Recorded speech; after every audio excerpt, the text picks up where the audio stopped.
He thought he was just delivering a baby on the side of a snowy road. He didn't know a camera crew was watching, and the world was about to know his name. Before we dive in, hit that subscribe button and drop a comment. Where in the world are you watching from? The snow hadn't started falling yet, but the sky wore that heavy gunmetal gray that meant it was coming, and soon. The cold had a bite to it that morning, seeping through the garage's thin metal walls and coiling around Michael Dawson's ankles like an unwelcome guest. He rubbed his hands together briskly before leaning back under the rusted Ford pickup he'd been working on since sunrise. His knuckles were cracked, his fingertips calloused, and a dull ache had settled in his lower back, an ache that had started whispering louder every year since Maggie died. The heater in the office had gone out again, and Michael didn't have the money or time to fix it. Rent was due in 3 days. Lily needed new snow boots, and the engine hoist was starting to stick again. Life, as usual, was a game of patchwork and prayer. But Michael had grown used to it. He didn't complain. There was something sacred in the routine, the way the tools always lay exactly where he'd left them, the smell of grease and coffee, the quiet rhythm of work that kept his thoughts from drifting too far into the past. Lily had left that morning in a flurry of laughter and mismatched mittens, her backpack bouncing against her coat as she raced to catch the school bus. "Bye, Daddy," she'd called, turning back with a grin that looked far too much like her mother's. Moments like that stitched Michael together, even on the worst days. The town of Pine Grove didn't offer much. One diner, one gas station, a library that closed at 5. But for Michael, it was the only place that made sense anymore. He knew the names of every face that walked through his garage door. He knew which trucks belonged to which farmers by the sound of their engines. Here, he wasn't just the man who could fix your timing belt. He was the man who showed up when your battery died at midnight, who let you pay next week if times were tough. Outside, the wind picked up, rattling the loose tin above his head. Michael didn't flinch. He tightened one last bolt, rolled out from under the truck, and looked toward the road, not knowing that everything was about to change. The cold came in sideways that afternoon, riding the wind like it had a grudge. It howled down Main Street and needled through the cracks in Michael's garage, shaking the old panes of glass like they might give up and shatter. He watched from the bay window, coffee in hand, steam rising in slow, reluctant curls. The forecast called for a big one, 8 inches, maybe more, the kind of storm that shut down schools and made people drive like they'd forgotten how tires worked. Michael's boots scraped against the concrete as he made his way back to his workbench. The top drawer of his toolbox groaned in protest before catching entirely, jammed halfway open, like it was just as tired of pretending. He yanked it once, twice. The thing had been a gift from his father-in-law, a man who once believed Michael would open a chain of shops one day, not barely survive out of one. He finally pried it loose with a grunt, only for the contents to spill. Sockets, wrenches, even that small flathead he could never seem to keep track of, clattering to the floor like coins in an empty piggy bank. Michael stared at the mess, then dropped down to his knees with a sigh that carried far too many burdens. The rent was 2 weeks overdue. Landlord had left a voicemail that morning, polite enough, but layered with that subtle pressure, the kind that reminded you your grace period was about to turn into a court summons. He had half a loaf of bread left at home, a gallon of milk one day from expiration, and $12 in his wallet, 8 of which needed to go in the gas tank just to make it to the parts supplier. Michael wasn't dramatic. He didn't throw things or punch walls. But there was something about that moment, kneeling on cold concrete, surrounded by tools he couldn't afford to replace, staring down another unpaid bill, that made his breath hitch just a little. Outside, a siren wailed faintly in the distance. The wind rattled the sign out front. He stood slowly, pressing his palm to the workbench like it was the only thing holding him up. Tomorrow he'd find a way. He always did. But today he was tired. The gas station sat at the edge of town like a forgotten outpost.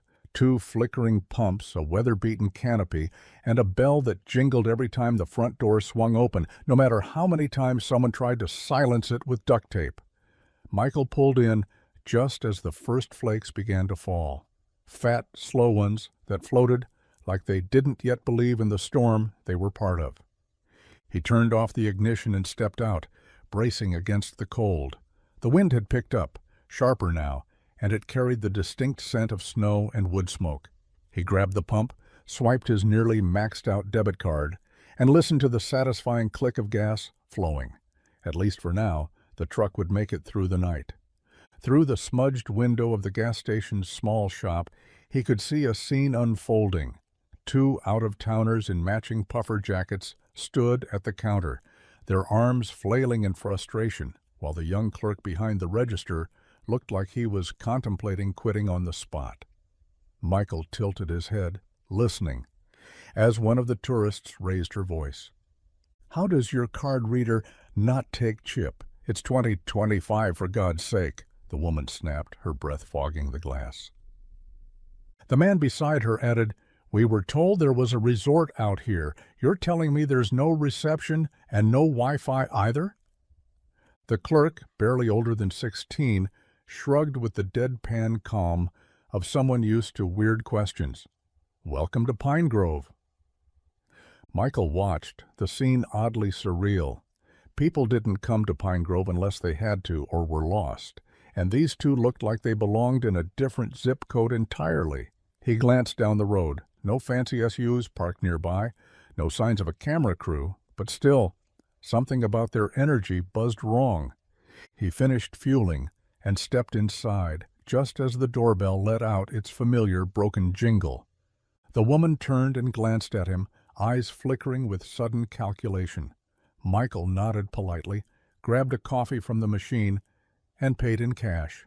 The tension in the room didn't lift, just shifted, like a dog sensing something in the distance long before its owner. As he stepped back outside, coffee warming his hands and snow beginning to fall in earnest, Michael caught one last look at the 2 tourists still arguing. They weren't just annoyed. They were watching the road, waiting for something. He didn't know it then, but they weren't lost at all. They were exactly where they needed to be, and so was he. The snow was falling harder now, thickening into a curtain that blurred the world in shades of white and gray.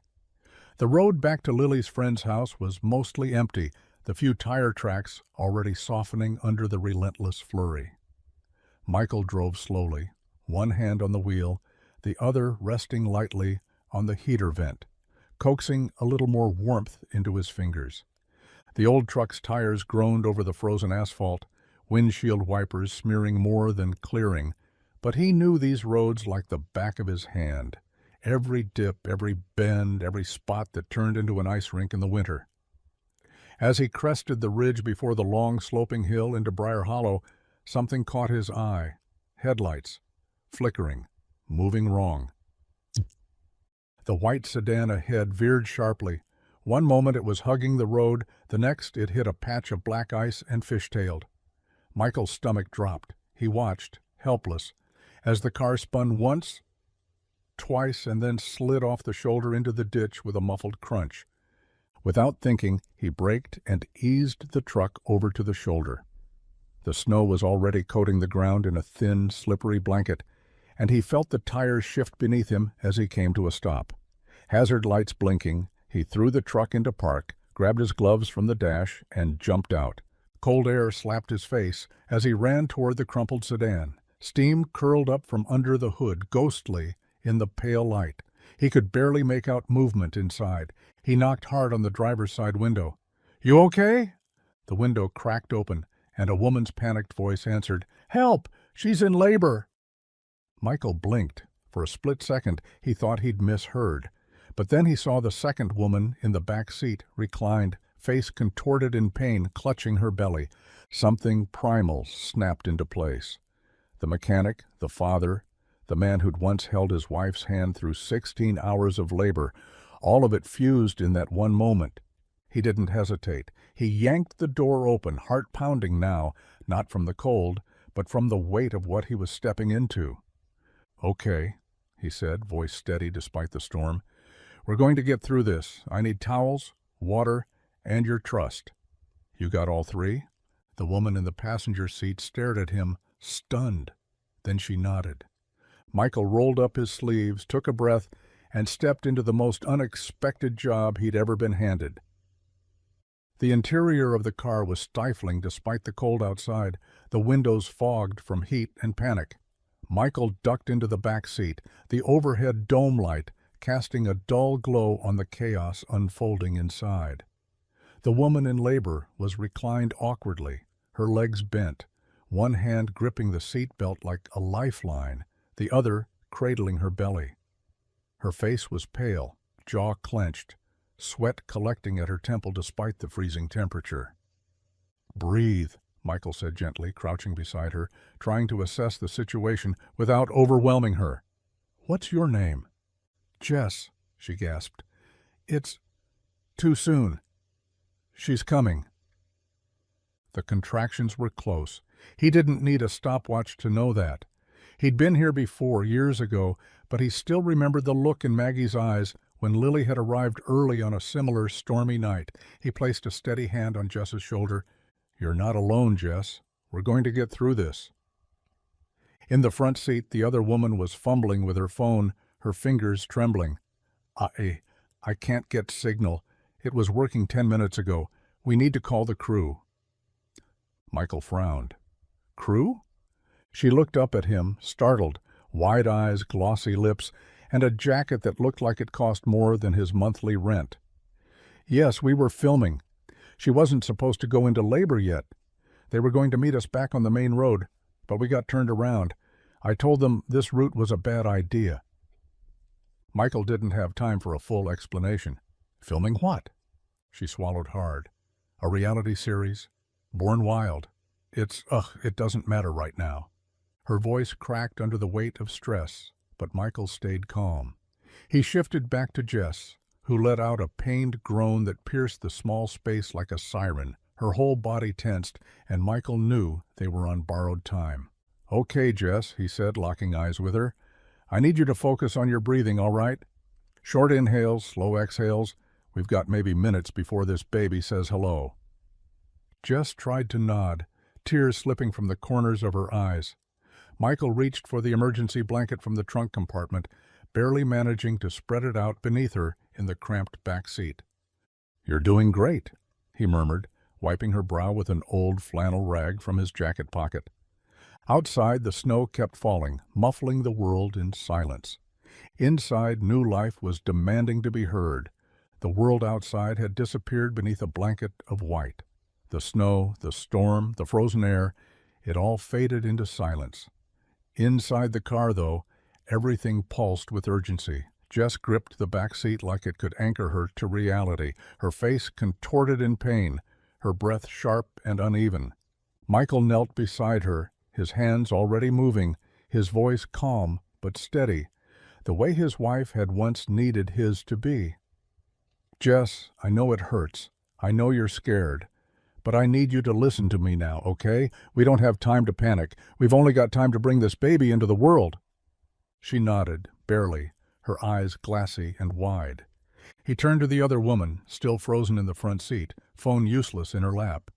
"You?" he said, not unkindly. "What's your name?" "Amanda," she stammered. "Okay, Amanda, I need your help. There's a thermos in the truck. Bring it here. I need warm water and whatever clean towels you've got. Move fast." Amanda blinked like a light had just switched on and scrambled out of the car into the snow. Michael turned back to Jess. "I'm going to check, all right?" he said, slipping off his coat and laying it across her legs. He moved quickly, assessing what he could in the cramped space, and his heart dropped when he saw just how close the baby was. "She's crowning," he said, mostly to himself. "All right, Jess, here's what we're going to do. When the next contraction comes, I need you to push. Not hard, just enough to help her through. You've got this." Jess whimpered. "I can't. I'm not ready." "Yes, you are," he whispered. "You're already doing it." His voice dropped into that quiet, confident rhythm only someone who had been here before could find. He thought of Maggie, the way she gripped his hand so tight it left a bruise, the way she screamed and cried and then laughed through tears the moment Lily arrived. He remembered the sound of new life, the silence before the cry, the fragile miracle of it all. Amanda returned, arms full of towels and trembling hands. Michael took them without a word, folded them beneath Jess, and took his position, eyes focused and unwavering. "Okay, Jess, it's time." She screamed, pushed, sobbed, pushed again. And then, just like that, there she was. A baby girl, small and red and wailing, full of life and fury, cradled in Michael's rough, calloused hands.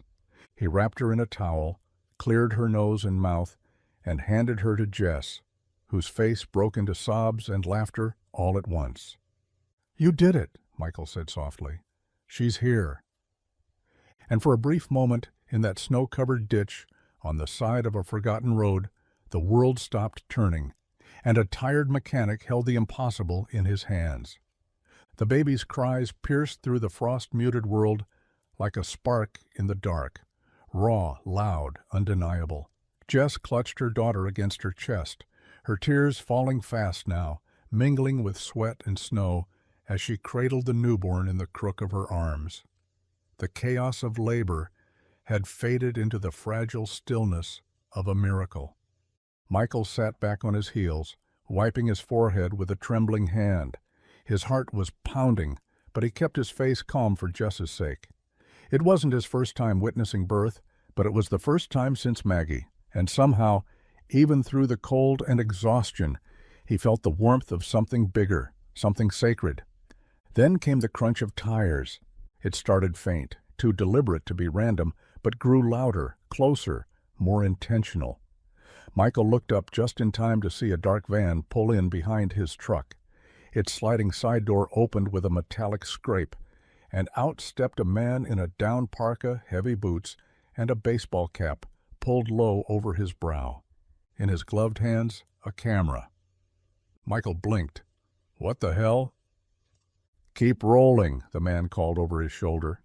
Another person stepped out with a boom mic and headphones, eyes scanning the scene like they were walking onto a set. Amanda jogged over, her breath steaming. "They found us," she said, almost relieved. "Finally."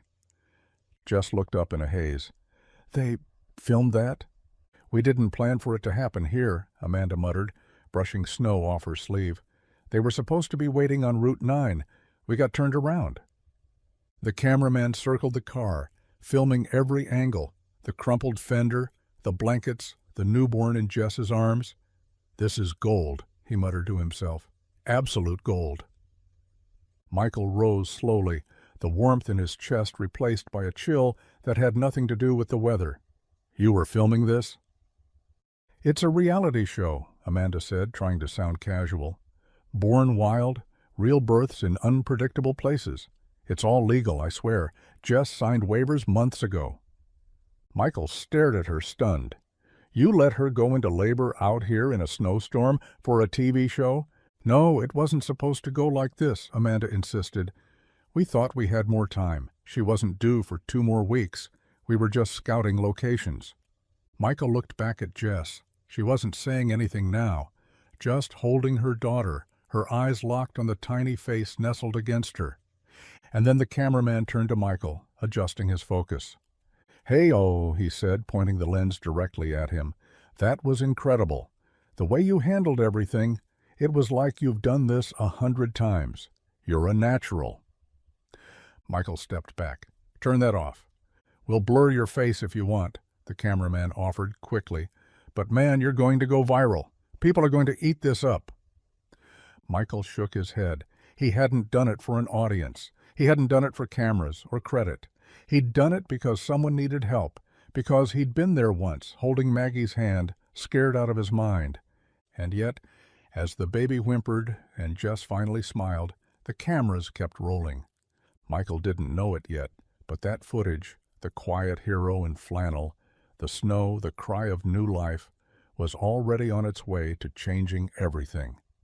That night, as Pine Grove disappeared beneath a blanket of white, and the snowplows carved their slow paths down Main Street, Michael sat at the edge of his worn-out couch with a mug of reheated coffee in hand, staring blankly at the muted television. Lily was asleep upstairs, snuggled beneath her pink comforter with her favorite stuffed bear tucked under one arm. The house was quiet, save for the occasional groan of the old radiator sputtering heat through the vents. Michael didn't have social media. He barely had reliable internet. Most nights his routine was simple: fix what he could, pay what he must, and hope the truck started the next morning. But tonight felt different, off. Like a storm had come and passed but left something behind. He didn't know that at that very moment the video was already climbing its way through the internet like a wildfire on dry grass. Shot from the lens of a reality TV camera and uploaded by an intern who didn't wait for executive approval, the clip was raw, unedited, unscripted, and startlingly human. A baby's first cry, Jashik, a woman's trembling voice, a man in grease-stained jeans, calm and sure, coaching a stranger through the most vulnerable moment of her life. No dramatic music, no flashy overlays, just snow, steam, and soul. By midnight, hashtags began to trend. Hero Mechanic, Snowstorm Birth, Dad on Call. Someone on Twitter dubbed him the mechanic with a heart bigger than his toolbox. Another stitched together clips of the birth and overlaid them with soft piano music, calling it the most beautiful 3 minutes on the internet. Local news stations picked it up first, then regional outlets, then the national ones. Comment sections flooded with praise. People wanted to know who he was, where he was from, what made a man with nothing still show up for strangers like that. And Michael, he didn't know any of it. He was upstairs by then, checking on Lily, tucking the blankets tighter around her little shoulders. He kissed her forehead, turned off the nightlight, and walked quietly back down the stairs, pausing by the window to stare out at the white-covered town. He didn't hear the buzz of his old flip phone vibrating on the counter. He didn't see the email piling up in his junk folder, and he definitely didn't know that by morning the world would know his name. The next morning the snow hadn't let up, but neither had the attention. Michael's alarm buzzed at 5:45 a.m., same as always. He rolled out of bed bleary-eyed, his body still sore from the cold ditch and the tension of the night before. He poured himself a cup of coffee, black and lukewarm, and rubbed the sleep from his eyes. Nothing felt unusual until he stepped outside. Parked across the street were 2 unmarked vans with dark windows and satellite dishes strapped to their roofs like antennae from a sci-fi movie. One had a big blue decal across the side, Channel 7 News. The other had a red logo Michael didn't recognize. He stood there, mug in hand, heart dropping into his boots. A man in a heavy coat saw him and immediately sprang into action, waving to his crew. "There he is!" Before Michael could take a single step toward the garage, the front doors of the vans opened and reporters spilled out like clowns from a circus car. Cameras, microphones, blinding lights. Snow crunched beneath their expensive boots as they made their way across the icy road with all the subtlety of a marching band. "Mr. Dawson, Michael, can we get a word with you? You delivered a baby in a snowstorm. How did it feel in the moment?"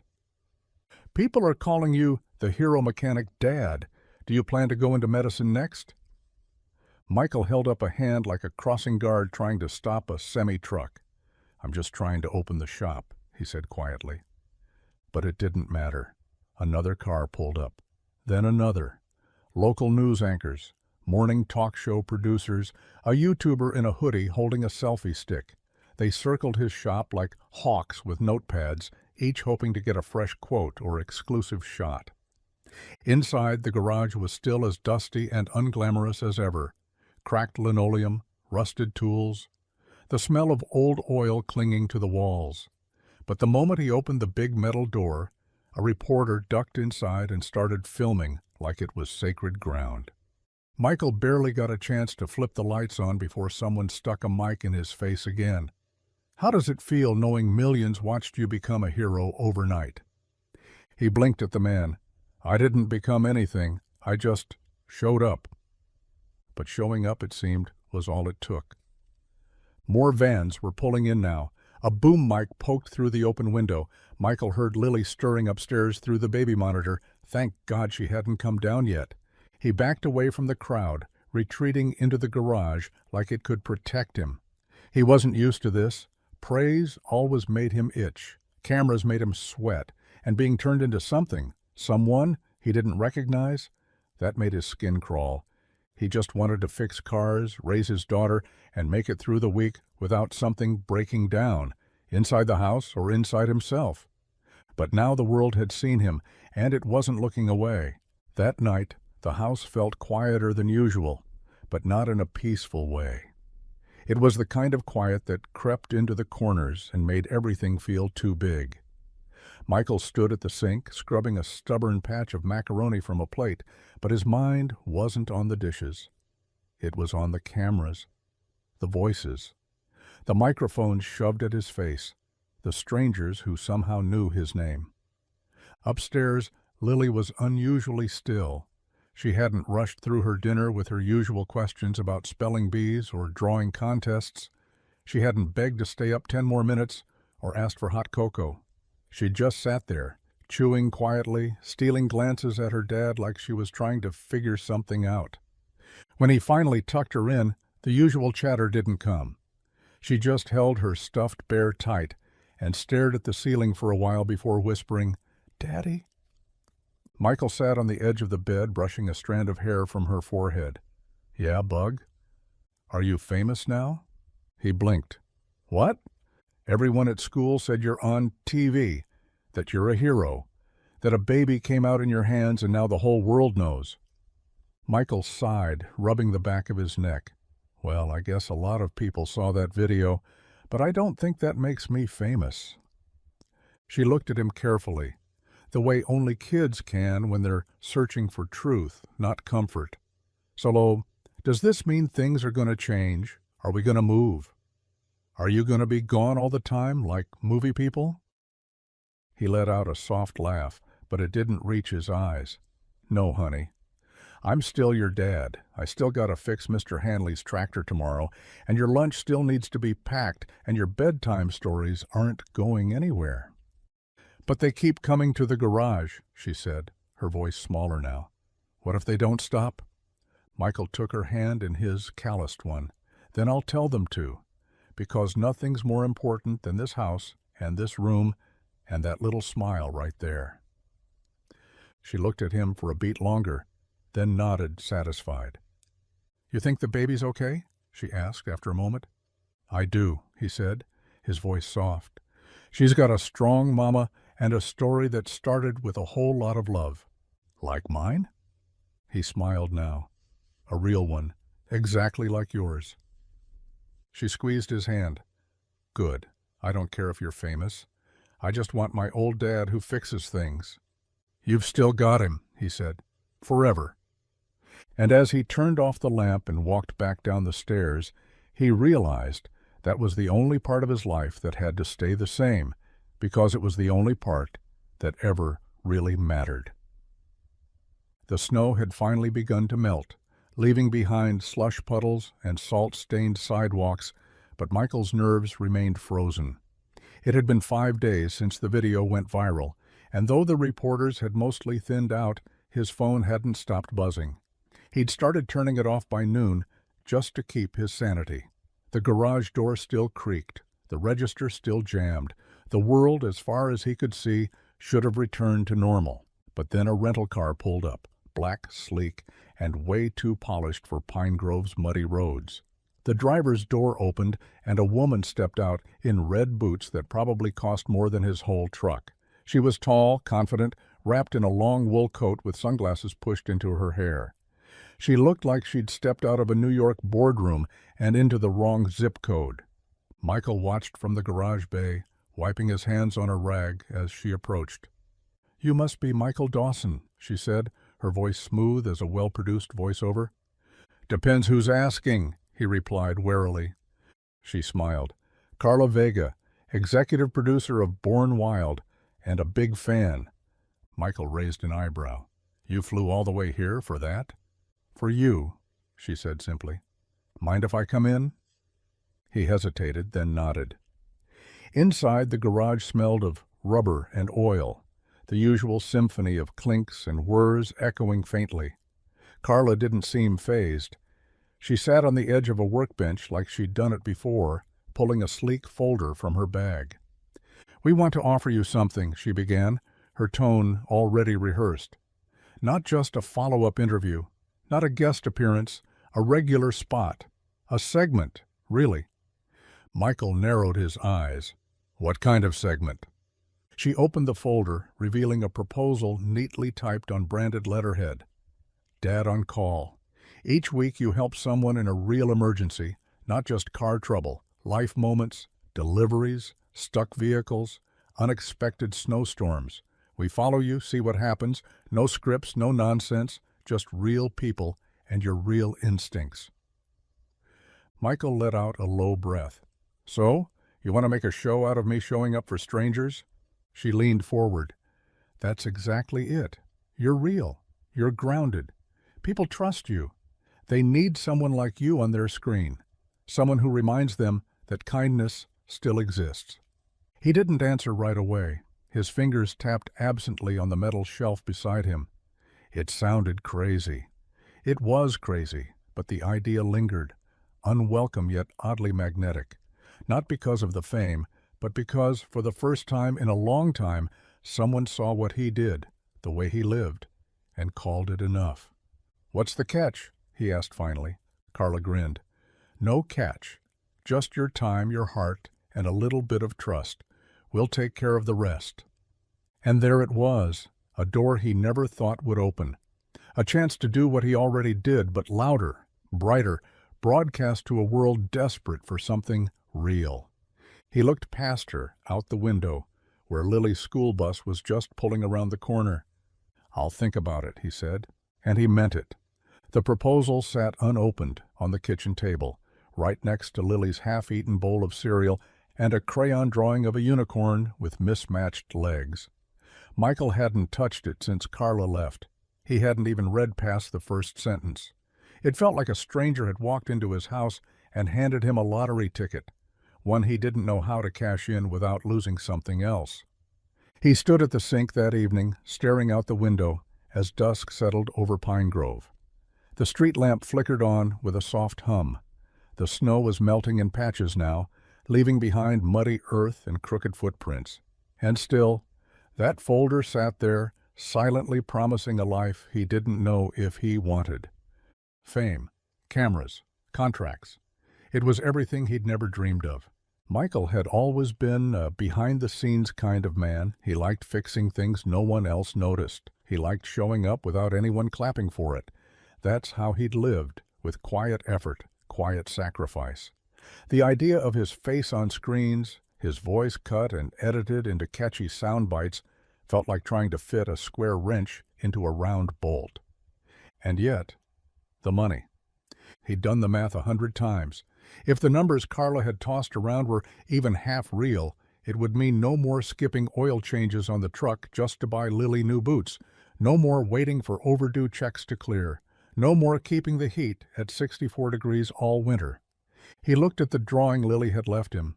She'd written, "My Dad the Hero," in purple crayon at the top. His heart squeezed. He didn't care about being a hero, but he cared about her, about giving her a shot at something more. Music lessons, a school with art supplies, a home where she didn't hear the stress in his voice every time they passed the grocery store and she asked for something extra. Still, would being on TV change who he was? Would it make him less honest? Would it take time away from Lily, time he could never buy back? He poured a cup of coffee, took a seat, and stared at the folder again. The words blurred together, but one thing was clear. He didn't want to trade integrity for comfort, but maybe, just maybe, he didn't have to. Maybe this was one of those rare moments when doing something big didn't mean selling out, just stepping up in a new way. Still, he didn't open the folder that night. He just sat there thinking, hoping Maggie would have known what to do. It was the kind of morning that pretended to be spring. The sky was bluer than it had been in weeks, the wind a little less sharp, and the ice had finally surrendered its grip on the sidewalks. Michael had the garage door open, letting in the sun while he worked on Mrs. Dalton's minivan. Nothing major, just a worn-out alternator and a suspicious rattle that turned out to be a loose water bottle under the passenger seat. He was tightening the last bolt when he heard the soft crunch of shoes on gravel. Not heavy boots like usual, something lighter, hesitant. He looked up and saw her. Susan. She stood at the edge of the garage bay, one hand tucked into the pocket of a cream-colored coat, the other gently cradling the baby carrier slung over her arm. Her hair was tied up, loose strands catching the sunlight. And for a second she looked exactly the same, except now there was a softness in her eyes, like a storm had passed and left something peaceful in its wake. Michael straightened, brushing his hands off on a rag. "Didn't expect to see you again." She smiled. "Didn't expect to be here again." He nodded toward the carrier. "How's she doing?" "Perfect," Susan said, kneeling to give the baby a gentle rock. "She sleeps like a log, eats like a linebacker. I named her Grace." "That's a good name," Michael said, his voice low. "Fitting." They stood in silence for a moment, just watching the baby's tiny fingers twitch beneath the blanket. Then Susan looked up. "I wanted to thank you," she said. "Properly. I've tried to think of the right words, but nothing seems enough. You didn't just help me deliver a baby. You kept me calm when I thought I was going to lose control. You anchored me." Michael rubbed the back of his neck. "I just did what needed doing." "No," she said gently. "You chose to help. You stayed when you could have driven away. Most people wouldn't have." He didn't know how to respond to that, so he didn't. Instead, he motioned toward the office. "You want coffee? It's not fancy, but it's warm." She smiled again. "That sounds perfect." They sat inside, mugs in hand, the baby dozing peacefully in her carrier between them. Susan glanced around the garage, at the clutter, the rust, the shelves packed with more parts than polish, and she didn't look uncomfortable. If anything, she looked relieved. "You know," she said, "I used to live in cities that never slept. My phone would ring at midnight with decisions about makeup or lighting or contracts, but out here, it's like the world exhales." Michael nodded. "It's quiet. People still wave at you when you pass by. Half the time it's someone who's fixed your roof or taught your kid math." "I miss that," she said, almost to herself. "I grew up in a town like this before the business got in the way, before everything turned into lights and noise and pressure." They shared another pause, longer this time, the kind where no one feels rushed to fill the air. "I think I needed to break down in a snowstorm to remember what peace looked like," she added, with a quiet laugh. Michael chuckled. "Well, next time you want to remember peace, maybe don't go into labor first." She laughed, a real one, not the kind for cameras, and for a moment it didn't matter who she was before or what she did for a living. She wasn't a story anymore. She was just a new mom. Sitting in a warm garage, drinking average coffee with the man who held her hand when she needed it most. Neither of them said it aloud, but they both felt it. Some moments, they don't end when the snow melts. They start there. The sun was barely up when the camera crew arrived. 2 vans, 4 people, and more equipment than Michael had seen in one place since the county fair stage collapsed in '09.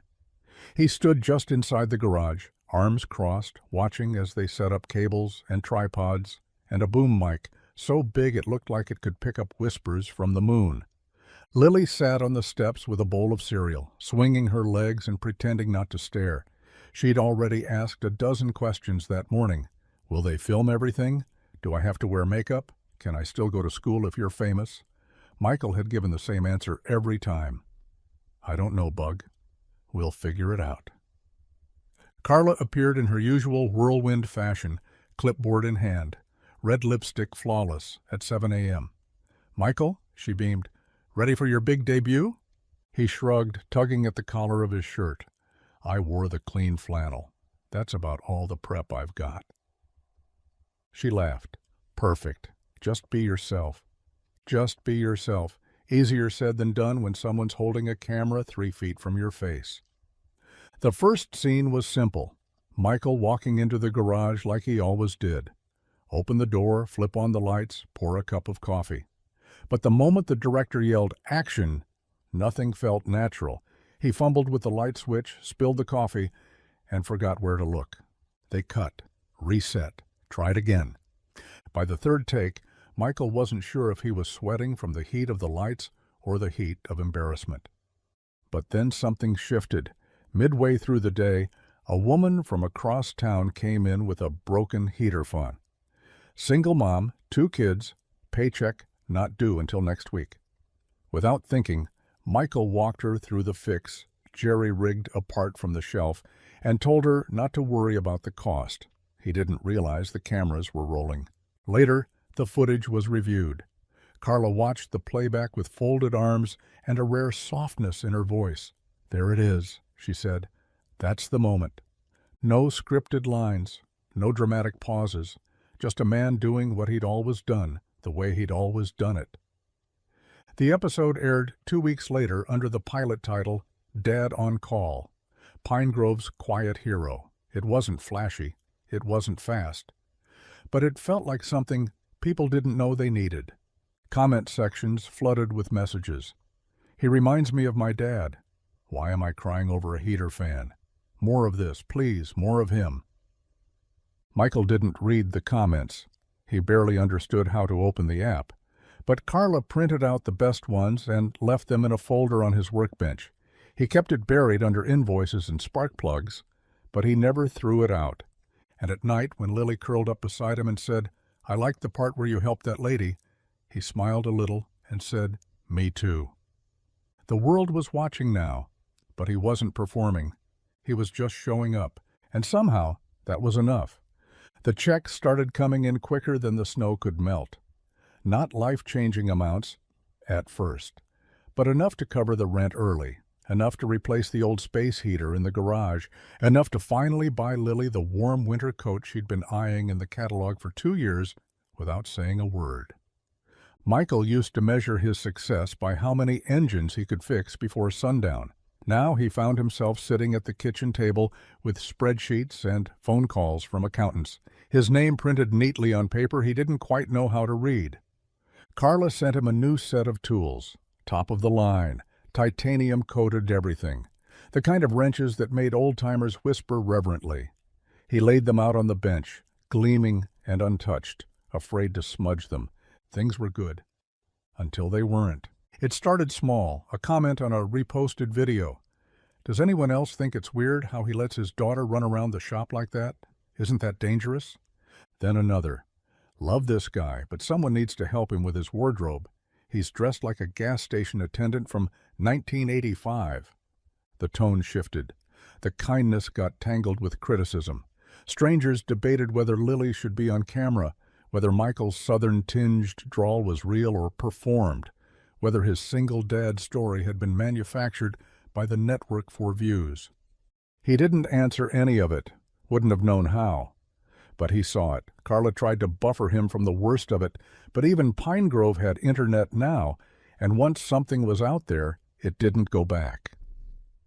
One night, after tucking Lily in, he scrolled for longer than he meant to. His name trended beside hashtags that had nothing to do with cars or babies. One post showed a blurry photo of him at the grocery store captioned, "Can we talk about those jeans, though?" He closed the app and set the phone face down on the counter.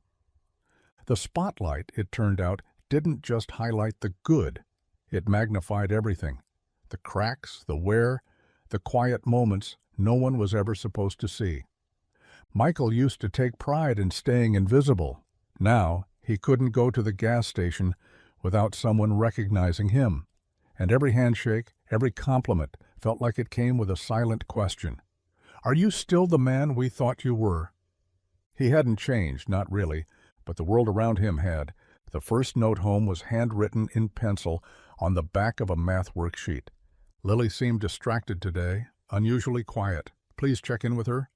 Michael read it 3 times at the kitchen table that night, the same table where Lily used to color while he sorted bills, where they used to laugh over cereal and make plans for made-up holidays like Backward Sock Day. He stared at the note until the pencil marks blurred. He'd been gone more often lately. Not far, just enough. Filming days had started creeping into weekends. Episodes needed retakes, voiceovers, travel to nearby towns for new stories. It wasn't glamorous, but it was a grind. And slowly the space between him and Lily had widened like a crack in an old windshield. The second note came a week later, typed this time, more formal. Lily had a conflict with another student. She refused to participate in reading circle and threw a book across the room. He stared at the paper as if it might explain itself. That night, he sat at the edge of her bed, the same way he always had. She wasn't asleep. Her eyes were open, fixed on the ceiling. "Hey, Bug," he said softly. "Your teacher said you had a rough day." She didn't answer. He reached over and brushed a strand of hair from her face. "Want to talk about it?" She turned away from him. "You weren't there." The words were quiet, but they landed hard. "I had to go film," he said carefully. "They needed me in Hillsboro. A farmer got trapped in his shed during a storm. It was serious." "I needed you too," she whispered. "But I guess I'm not serious." He sat back, stunned. "Lily, that's not fair." "No," she snapped, sitting up now, eyes glistening. "What's not fair is everyone saying how amazing you are when you don't even see me anymore." Michael's throat tightened. He reached for her, but she scooted to the far end of the bed. "You used to pick me up early from school," she said, her voice cracking. "Now the bus driver doesn't even know your name. You used to be here, Daddy, not just on TV." He didn't know what to say. The cameras had taken his face to the world, but somehow he'd let his presence vanish at home. "I'm sorry," he finally said. She wiped her eyes with the back of her sleeve. "Can you be my dad again tomorrow?" His voice caught, but he nodded. "Yeah, tomorrow I'll be here, just us." She lay back down, and he stayed by her side until her breathing slowed. And when she finally drifted off, Michael walked downstairs, turned off his phone, and pulled the plug from the router. He didn't need more connection. He needed less noise. The next morning came slowly, wrapped in quiet. No alarms, no cameras, no calls, just the low hum of the furnace and the soft patter of snow melting off the roof. Michael poured 2 bowls of cereal and waited for Lily to shuffle down in her slippers. She smiled when she saw him already at the table. Not a big smile, but enough. After she left for school, he found himself lingering in the living room. The stillness felt foreign, like he'd stepped into a memory. The sun filtered through the lace curtains Maggie had picked out years ago, casting soft shadows across the floor. He moved to the shelf above the fireplace, absently dusting, straightening. That's when his hand brushed the edge of the old photo frame, one that held a picture of him, Maggie, and baby Lily, cheeks pink from the cold, bundled in matching scarves. The frame had been there for years, unmoved. But something felt off today. He turned it over to wipe the back, and that's when he saw it. A folded piece of paper, yellowed at the corners, tucked into the space between the photo and the backing. His hands trembled as he slid it out. It was her handwriting, no doubt about it, slanted, neat, always slightly too small. "Michael, if you're reading this, it means I didn't get the timing right." Which, let's face it, wouldn't surprise you. I've never been great with timing, but I wrote this because I know you. I know how you carry things, quietly, alone. And I know there will come a day when you feel like you're losing your way, like you're trying to be everything for everyone, and in the process, you forget the one person who matters most, Lily. She doesn't need perfect. She doesn't need rich. She needs present. That's all. Just you. Your hands, your voice, your laugh. Don't give the world what belongs to her, and if you're ever in doubt, go find her and ask what she needs. She'll tell you the truth better than anyone ever could. Also, check under the floorboard in the bedroom closet. There's a box. You'll know what it's for. I love you. Always. Maggie. Michael sat down slowly, the paper soft and fragile in his hands. The world outside kept spinning, but inside time stopped. She'd seen this coming, not the show, not the cameras, but the drift. He read the letter again, then once more. Then he stood, walked up the stairs, opened the bedroom closet, and pulled up the loose floorboard Maggie always used to nag him about. The box was there, dusty, taped shut. Inside, a stack of handwritten notes for Lily, one for every birthday until age 18. A worn-out stuffed bear Michael had forgotten they even owned, and a smaller envelope with 3 words across the front, for when you feel lost. Michael didn't open that one yet. He didn't need to. Not today. Because for the first time in weeks, he knew exactly where he needed to be. The snow had turned to slush again, soaking the edges of Michael's boots as he paced outside the garage with a decision heavy in his chest. The letter from Maggie was still folded neatly in his back pocket, like a compass he couldn't ignore. Every instinct told him the same thing. Walk away. End it. The cameras, the attention, the expectations, they were never part of his life plan. And they sure as hell weren't part of Lily's. He had drafted a text to Carla 3 times already. Short, final. I'm done. Thanks for everything. I need to go back to being a dad, not a story. But he hadn't hit send. Not yet. Instead, he stood out there, watching his breath foggy in the air, waiting for the right moment to become the man Maggie believed he was. The man who didn't get caught chasing the wrong kind of enough. A car pulled up. Carla's, unmistakably sleek against the muddy roadside.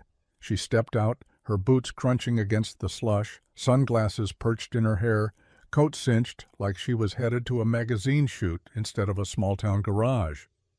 "You didn't text me back," she said, walking toward him with a cautious smile.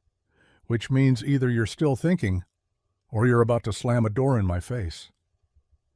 Michael didn't smile. I was going to walk. Carla's expression didn't change. She'd expected this. "I read the letter," he added, "from Maggie, my wife. She knew what mattered, and it wasn't TV deals."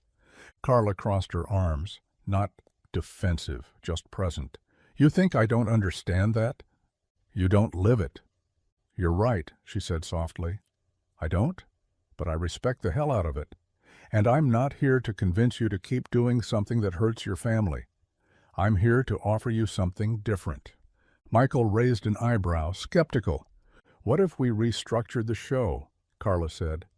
"You set the schedule. We film around you, not the other way. You pick the stories. We stay local. No late nights, no travel without Lily, no surprises. You're not our product, you're our partner." Michael didn't respond right away. The offer felt sincere, but he'd grown wary of sincerity with a camera in the background. Carla stepped closer. "Look, you're not just content to me, Michael. You're a reminder that good still exists, that people show up for each other without a script, and maybe the world needs that right now, but only if it doesn't break the thing that makes you you." He looked down at the snow melting around their feet, thought of Lily's quiet voice in the dark. "Can you be my dad again tomorrow?" "And if I say no?" he asked. Carla smiled.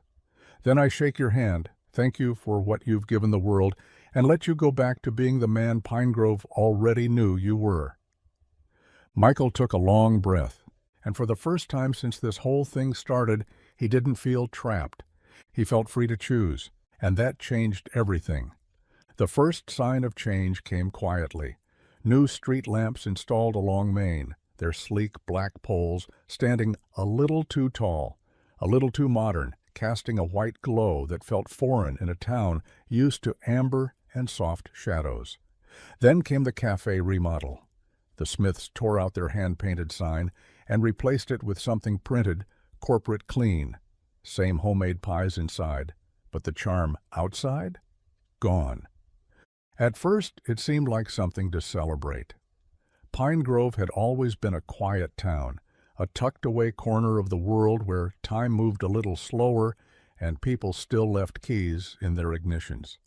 But after Michael's story went viral, the cameras hadn't been the only ones watching. Tourists began trickling in, then streaming, then flooding. They came for the garage, for the man who delivered a baby in a snowstorm, for selfies in front of the now famous service bay. The local diner even added a menu item called the Hero Breakfast: 3 eggs, bacon, and a side of humility. Michael never asked for any of it. He smiled when asked for photos. He signed the napkins they handed him, but deep down, he started to feel like a statue at a museum dedicated to something he didn't quite believe in.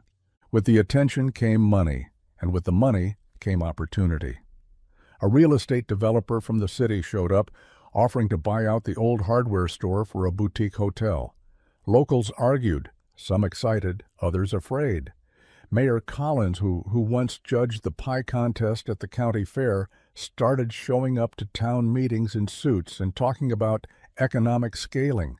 Even Michael's garage wasn't immune. A branding team came in with fresh paint swatches and logo mock-ups. One of them suggested rebranding the shop as Dad On-Call Automotive, complete with a slick new font and a slogan, "Kindness that gets you running." Michael said no, politely but firmly. Still, he noticed more changes creeping in. The gas station stopped carrying locally made goods. The school added a media tech class, inspired by the town's new brush with fame. Some of the charm faded. Some of the soul stretched thin. And the people? Some thrived. Others grew resentful. There were whispers now about how Michael had changed, about how things used to be better before the world showed up. One afternoon he sat on the bench outside the garage, Lily beside him, their shoes dusted with gravel and melted snow. "Why is everything getting fancy?" she asked, swinging her legs. He looked around at the street banners with his face on them, at the line of out-of-towners snapping photos of his front door. "Because people think change means better," he said slowly. "But better doesn't always mean right." She nodded, thoughtful. "I miss when it was just quiet." "Me too," he admitted.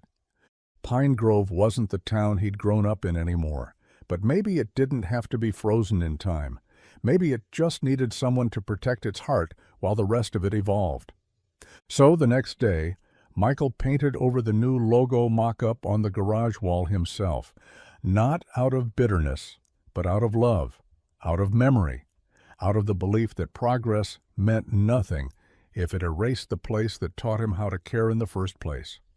He didn't mind that Pine Grove was growing. He just hoped it remembered who it was. Michael didn't announce it. He didn't leave a voicemail. He didn't write it on a calendar. He just packed 2 bags with enough clothes for the weekend, tossed a thermos of cocoa into the truck, and woke Lily up before the sun had even dared to stretch. She rubbed her eyes groggily, already smiling when she saw the boots by the door. "Where are we going?" she asked through a yawn. "Someplace quiet," Michael said. "Just us." The old cabin belonged to a friend of Maggie's family, unused for years, buried deep in the hills 3 hours north of Pine Grove. The road up was narrow and half forgotten, with pine trees pressing close like they were guarding a secret. No cell towers, no reception, no one to ask for autographs. It was exactly what they needed. By noon, they'd made a fire. By 1, they were sipping cocoa in mismatched mugs, their socks toasting near the hearth. The windows framed a picture of snow-draped stillness, thick woods, frozen branches, and a lake that glittered like glass through the trees. No cameras, no producers, no microphones disguised as coffee mugs, just breath and wind and the creak of the old wooden beams overhead. Lily spent the first hour building a lopsided snowman and the second digging a tunnel beside it. Michael shoveled the walk, then stopped halfway through just to watch her laugh with no one watching. That night, after dinner, they sat under a heavy quilt by the fireplace, the only light coming from the flicker of flames and the soft glow of the oil lamp. Lily curled against him with a book in her lap. "Tell me a story," she whispered. "What kind?" he asked. "One that isn't about babies and snowstorms," she said with a grin. He chuckled and told her the story of how he once locked himself inside his own garage for 2 hours because he thought a raccoon was a ghost. She laughed so hard her nose crinkled. Later, when she was asleep, Michael sat in the quiet and stared into the fire. The silence was more than absence of sound. It was the presence of peace. He could hear himself think. He could feel Maggie's memory more clearly here, not in the noise of fame or the buzz of lights, but in the stillness they used to share over burnt marshmallows and late-night tea. He reached into his jacket pocket and pulled out the envelope Maggie had written, for when you feel lost, still unopened, still waiting. But he didn't need it, not tonight. Because for the first time in months, he wasn't chasing anything. He wasn't performing. He wasn't being watched. He was just a dad, beside a fire, in the mountains, with his daughter breathing steady in the next room. And in that silence, he remembered who he was. Not the hero mechanic, not the face of a feel-good show, just Michael, just home. The snow had melted into memory by the time Susan returned to Pine Grove again, this time with less mystery and more intention. She arrived without a camera crew, without Amanda or anyone else from the show, just herself and a notebook, worn soft at the corners, the edges frayed like she'd thumbed through it one too many nights under dim hotel lights. Michael was under the hood of an old Chevy when she walked into the garage, her footsteps quiet but sure. He glanced up, wiping his hands on a rag, and smiled. The baby carrier was gone this time, just her, wrapped in a light jacket, hair wind-tousled, eyes thoughtful. "Back for another heater fix?" he teased. She smiled. "Something like that." They sat outside on the bench, same as before, the afternoon sun warming their shoulders. Lily was at school, the shop was quiet, and the world, for once, wasn't asking anything of him. "I've been writing," Susan said after a few minutes. "A book, a memoir." Michael raised an eyebrow, waiting. "I thought it would be about career," she continued. "Power. What it's like to be the woman in charge of a world that doesn't expect you to be. But after that day, after you, everything shifted.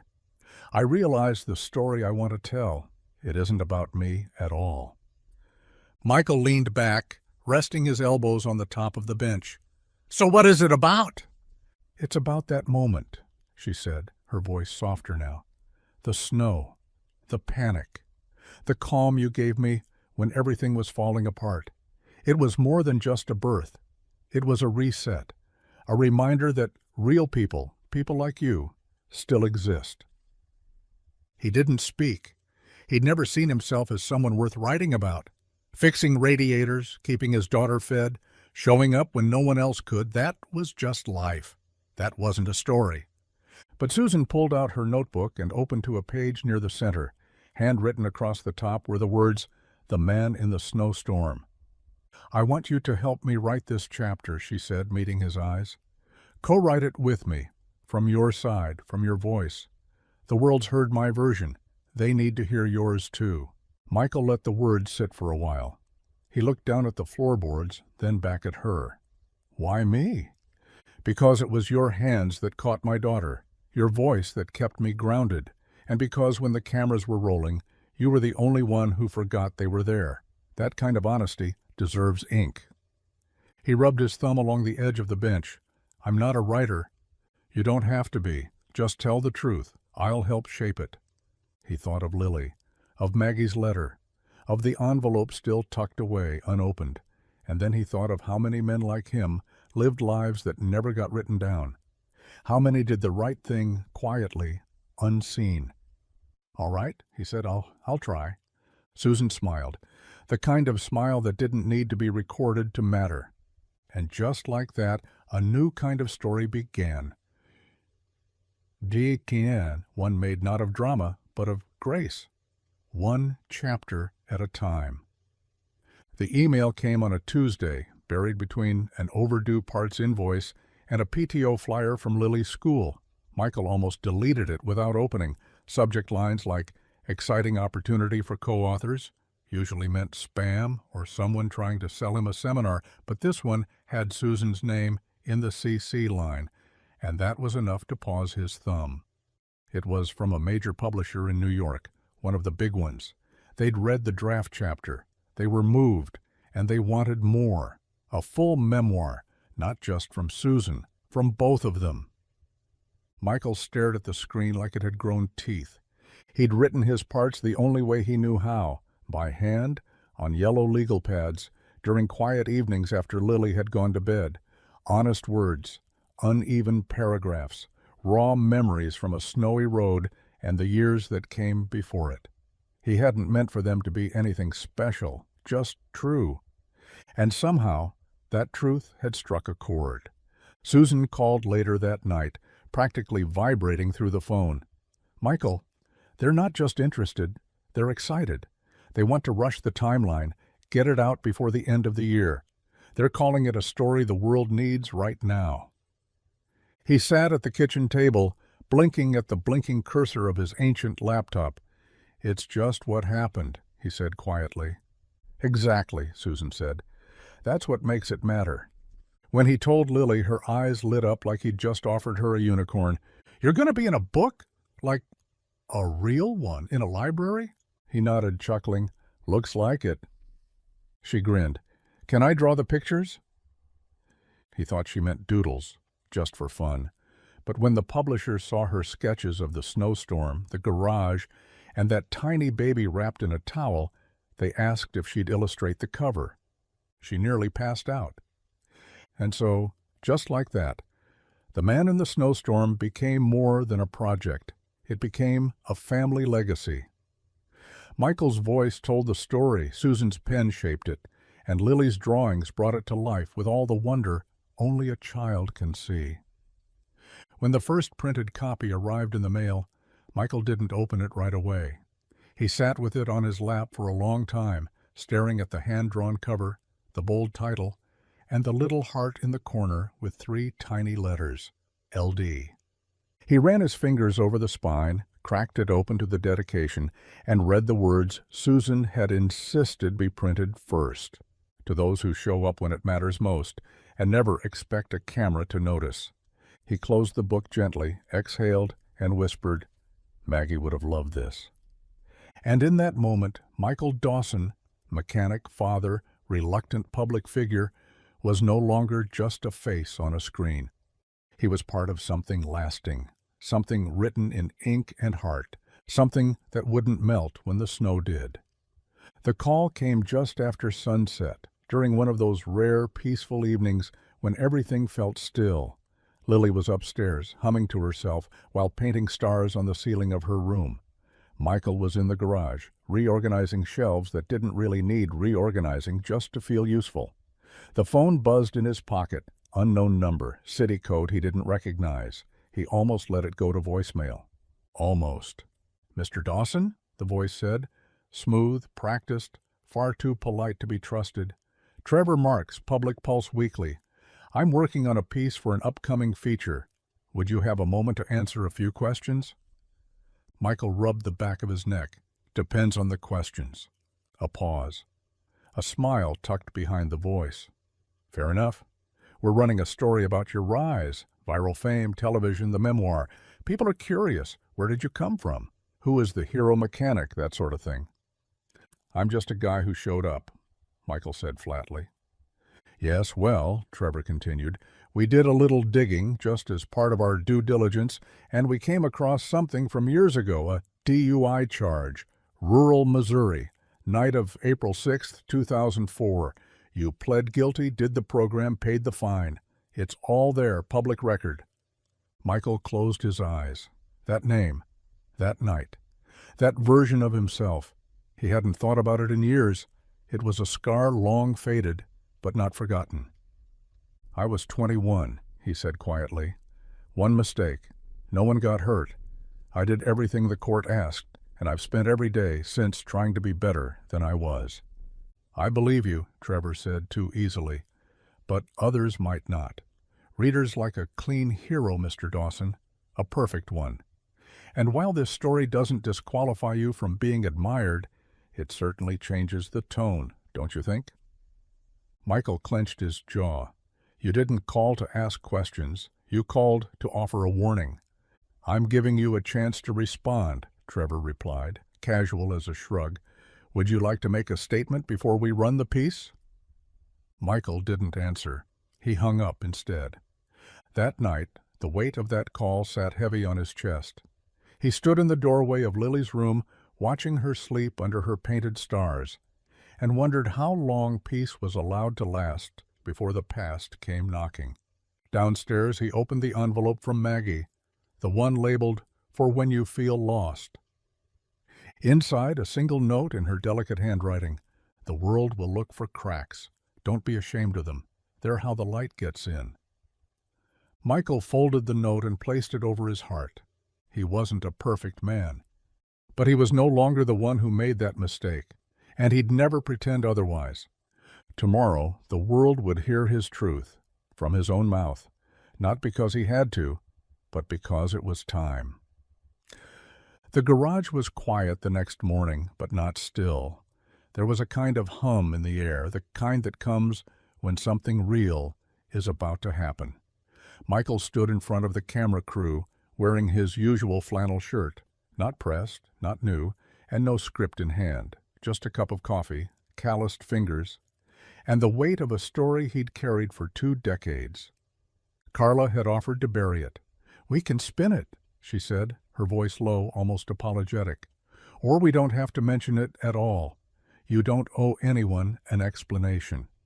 But Michael had shaken his head. "I do," he said. "Not for the past, for the people watching now." The boom mic lowered. The red light blinked to life. The crew nodded, and Michael looked straight into the lens. Not polished, not prepared, just present. "I made a mistake," he said, "a big one. I was 21, angry, reckless, and grieving a father I hadn't said goodbye to properly. I drank too much and got behind the wheel. I was lucky. No one was hurt. But that night changed me." He didn't blink. He didn't look away. "I paid the price. Fines, classes, community service. I carried the guilt for years. Still do. But I learned. And since then, I've worked every day to be someone that night never could have imagined." He took a breath. "This isn't a story about a perfect man. It's about a broken one who decided not to stay broken, about second chances, about doing better when you know better. And I'm not ashamed of that." The room stayed silent after he finished. Carla's eyes glistened. The cameraman lowered the lens slowly like he had just seen something sacred. That episode aired the following week.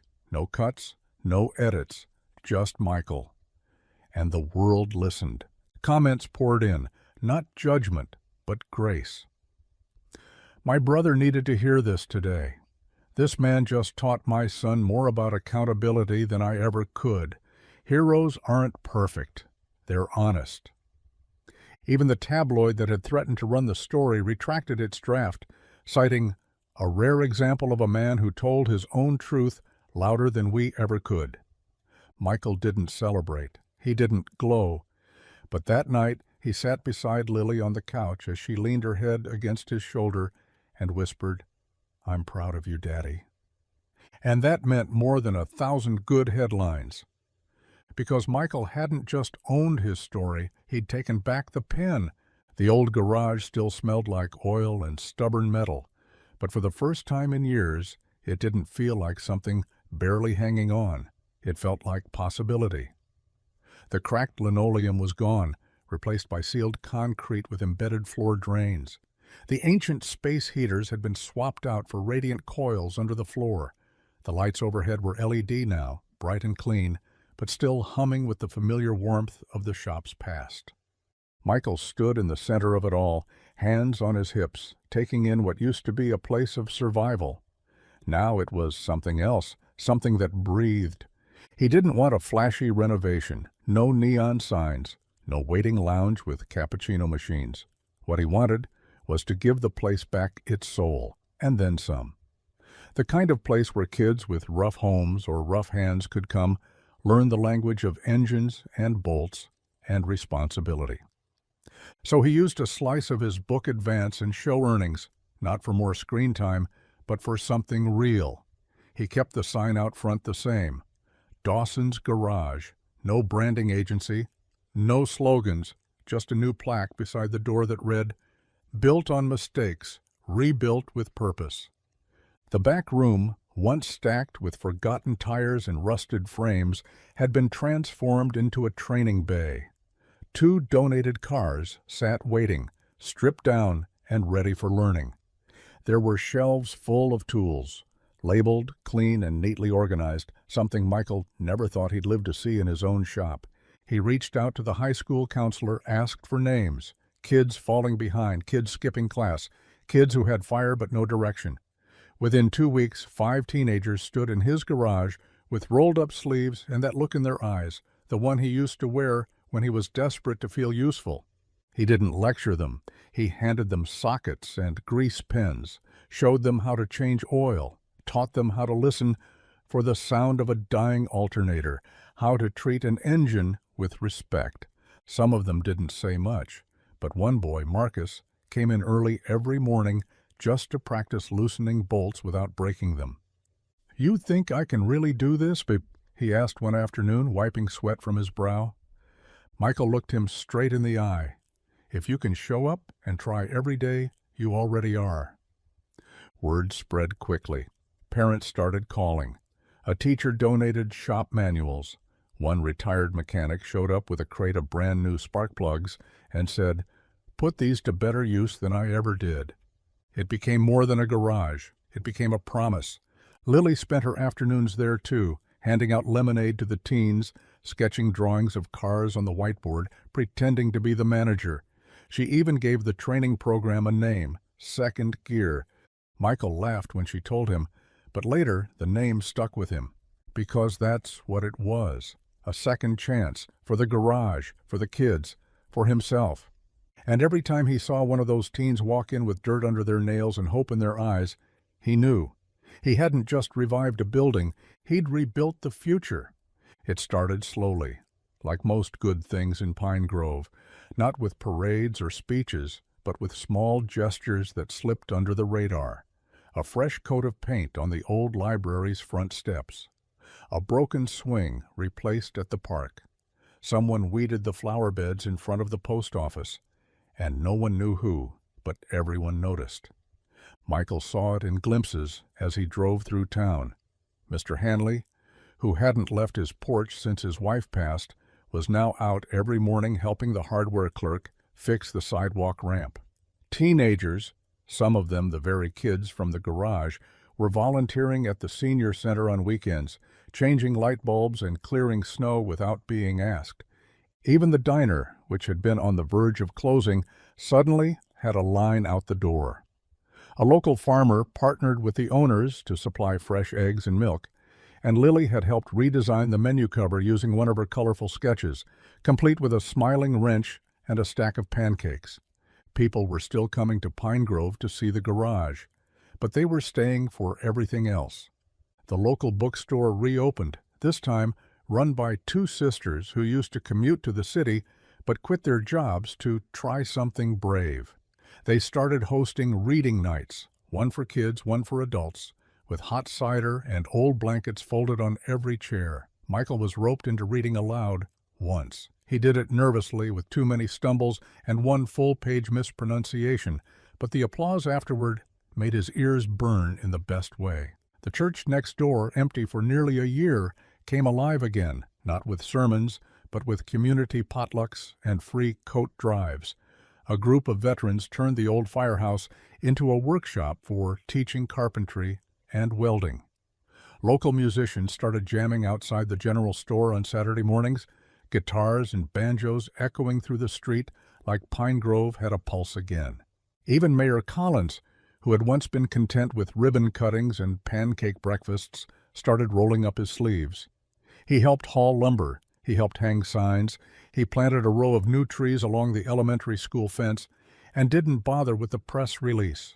One night, during a town meeting in the high school gym, someone stood up and said, "We've all been waiting for someone else to fix things. Turns out we just needed to see someone try." Michael sat near the back with Lily, who leaned her head on his shoulder as the room filled with quiet nods and something rare, shared belief. They weren't chasing headlines. They were chasing meaning. They weren't trying to make Pine Grove famous, they were making it home again.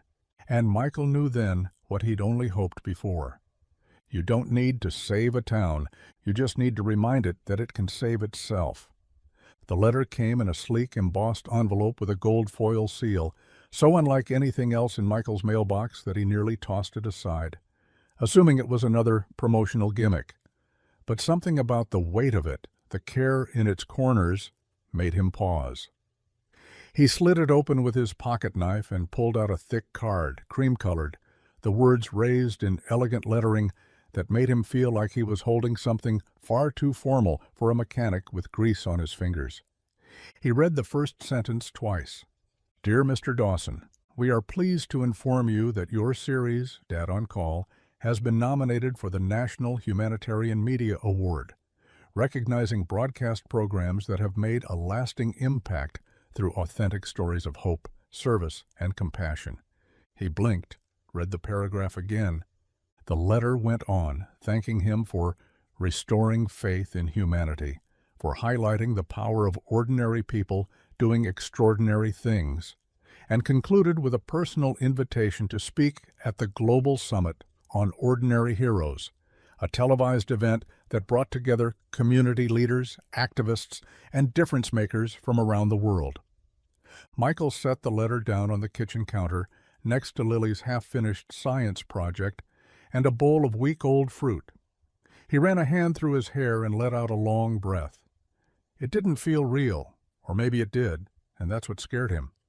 Carla called the next day, already buzzing with energy. "Do you know how rare this is?" she said, almost breathless. "This isn't just about the show, Michael. This is about you. They want you to stand in front of the world and speak." "About what?" he asked. "I'm not a politician. I'm not a preacher." "No," she said. "You're better. You're honest. They want someone who doesn't rehearse their heart before speaking it." He wasn't sure what to say. What did a man from Pine Grove, who once thought success meant paying the heating bill on time, say to a global stage? That night, he sat with Lily on the porch, watching the stars blink to life above them. She leaned her head against his shoulder. "Are you going to go?" she asked. "I don't know," he said truthfully. "It's a big deal." "You talk to people all the time now," she reminded him. "You helped Mrs. Green fix her furnace on TV while she was crying and wearing one shoe." He chuckled. "That's different." "Not really," she said. "You're just helping more people now." He thought about that long after she went to bed, about how the world had changed around him, about how he hadn't asked for any of this, and yet here it was. Not fame, not fortune, but a moment to stand in front of strangers and tell them that kindness still worked, that being decent, being present, still meant something.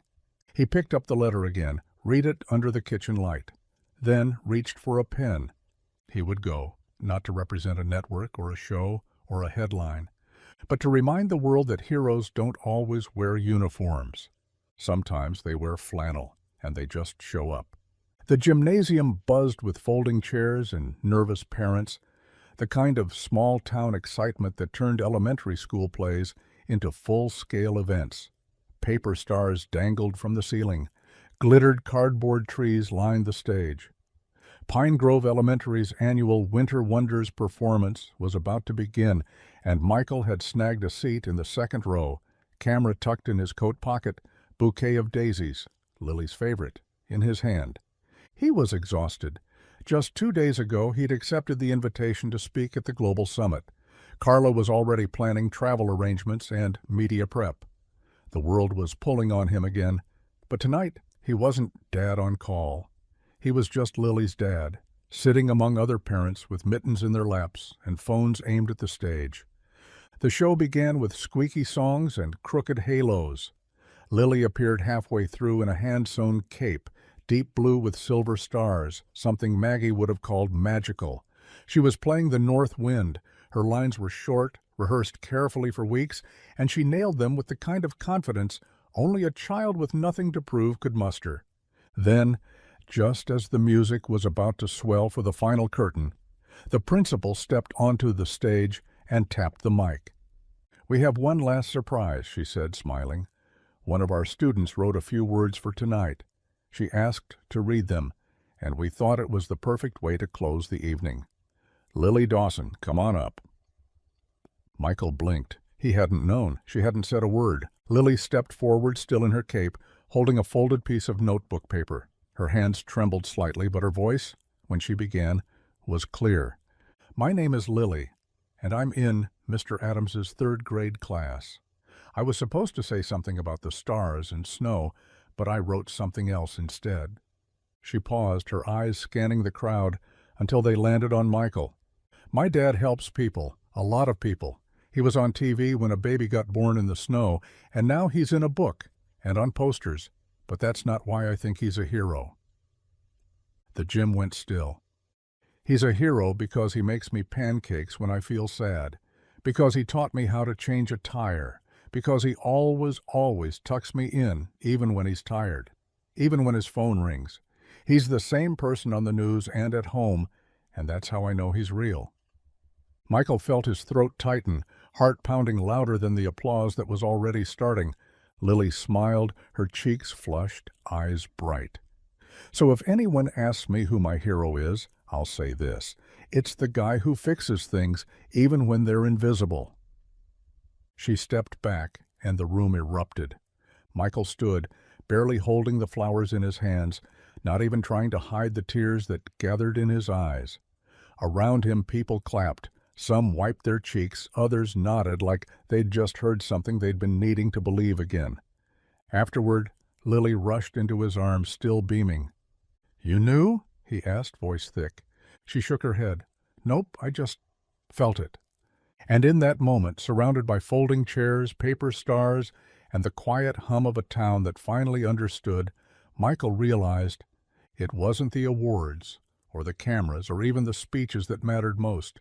It was that his daughter saw him, all of him, and loved him because of it. That was the only spotlight he ever needed. The first snow of December fell like a whisper, soft, slow, almost too delicate to be real. Pine Grove's downtown was aglow with Christmas lights strung from every awning and fence post. The whole town, bathed in warm yellows and reds that flickered gently against the night sky. The trees lining Main Street shimmered with fresh powder, their branches twinkling as if someone had dusted them with stars. Michael stood outside the garage, hands in his coat pockets, watching Lily and a few of her friends slide down a nearby hill on plastic sleds, their laughter echoing down the quiet street.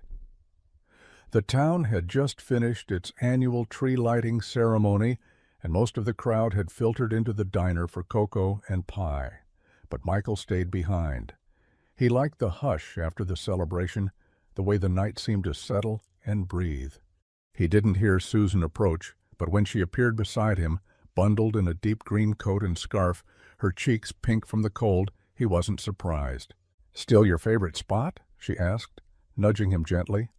"Some things don't change," he said, smiling sideways. "You avoiding the sugar rush in there?" She laughed. "Too many marshmallows, too many opinions about whipped cream." They stood in companionable silence for a moment, watching Lily run, fall, and laugh her way back to the top of the hill. "She's grown so much," Susan said quietly.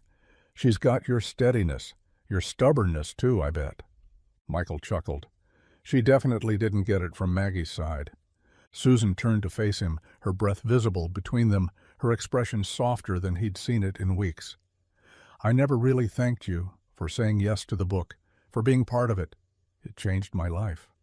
"You gave me the words I didn't know I needed," he said. "That day on the road, that moment, it made me remember what mattered." She hesitated, then reached into her coat pocket and pulled out a tiny box. Not a ring box, just a small, square container wrapped in red string. She handed it to him, her eyes shining but steady. "What's this?" "Open it." Inside was a pen, simple, wooden, hand-carved. On the side, etched in delicate script, it read, "Let's write the rest together." Michael looked up slowly. "I know we haven't defined this," Susan said. voice trembling just enough to betray her nerves. "But I've come to love the way you see the world, the way you move through it, the way you never ask to be seen, but still show up. And I know what love feels like now. It's quiet, like the way you make coffee or brush Lily's hair. It's snowflakes that don't shout, but still change everything when they fall." Michael swallowed hard. He wasn't a man of big gestures. He didn't recite poetry or quote movies, but in that moment, every part of him knew the answer wasn't complicated. "I'd write that story," he said, his voice low, sure. "Every chapter, every line." She smiled, the kind that crinkled at the corners, the kind that said yes before her lips could, and under the glow of Christmas lights, with snow collecting gently on their shoulders, Michael reached out, took her hand, and let a new kind of story begin, not with headlines or heroes, but with something steadier, quieter, something real. The call came just as Michael was finishing up the last chore of the day, replacing the light bulbs along the porch, the warm white kind Lily insisted looked cozier than the bright ones. It was Christmas Eve, the quiet part of the evening when the town had finally gone still. Snow had been falling all day in soft sheets, laying down a fresh blanket over Pine Grove's hills and rooftops. His phone buzzed, a local number he didn't recognize. He answered, expecting maybe a neighbor needing help shoveling or a church member with a flat tire, but the voice on the other end was shaky, frantic. "Is this Michael Dawson? I heard you're the one to call when something goes wrong." "Depends," Michael said, already reaching for his coat. "What's wrong?" "It's my neighbor, George. He lives out past Crooked Pine, near the ridge. He went out to check his generator and didn't come back. I tried calling, but his line's dead. No cell service out there. I can't get through the snow in my truck. I don't know what to do." Michael was already in the driver's seat before the man had finished his sentence. The old engine groaned to life, headlights slicing through the flurries. Crooked Pine was a long stretch of road with no streetlights and barely a shoulder. If someone went down out there in this weather, they wouldn't last long. By the time he reached the ridge, the snow was almost blinding, and the wind had picked up sharp and wild. Michael slowed to a crawl, scanning the ditches and tree line. He knew these woods, knew the curve in the road that liked to ice over before anything else, knew the way the snow could hide a man from sight in seconds. Then he saw it, a pair of faint tire tracks leading off the road and into a shallow gully barely visible beneath the white. He followed them with his headlights until they landed on a flicker of movement. George. The man was half buried in snow, one arm wrapped around a tree trunk, the other waving weakly in the air. Michael threw the truck and park and jumped out, snow swallowing his boots with every step. George's face was pale, his breath shallow, a thin line of blood along his temple. "Hang on, George," Michael said, kneeling beside him. "I've got you." He wrapped George in a thermal blanket, lifted him slowly, and carried him to the truck with a strength he didn't know he still had. Inside, he cranked the heat, pressed a bottle of water into George's hand, and turned the truck around with hands steady on the wheel. They drove in silence for a while, the world outside a swirling tunnel of snow. "Didn't think anyone would come," George whispered eventually. Michael glanced at him. "Then you called the wrong guy." George chuckled weakly. "You always answer calls like this?" Michael thought about it, about that snowy night with Jess and the baby, about the thousands of little moments since, about Lily's speech, about Susan's pen. "I do," he said, "not because of a show or a title, just because somebody needs to." When they pulled up to the clinic, the nurse was already waiting, thanks to Michael's call en route. George was helped inside, his neighbor arriving minutes later with tears in his eyes and hands that wouldn't stop shaking. Michael didn't stick around for thanks. He slipped back into his truck, the cab still warm from George's breath, and drove home through the snow as Christmas lights blinked faintly in the distance. That night, he sat by the fire with Lily and Susan, her hand resting gently over his, her thumb tracing quiet circles. "You okay?" Susan asked. He nodded. "Yeah." And for the first time in a long while, He felt the answer all the way through, because helping that man, without cameras, without praise, was a reminder. This whole journey didn't start because the world was watching. It started because someone needed him, and that had always been enough. By the time spring rolled around, the last of the media vans had vanished from Pine Grove. The network extended one more season of Dad on Call, but Michael politely declined. Carla understood. She always had.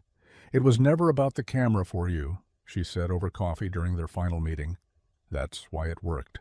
He hugged her that day, not because she was leaving, but because she'd helped him say goodbye the right way.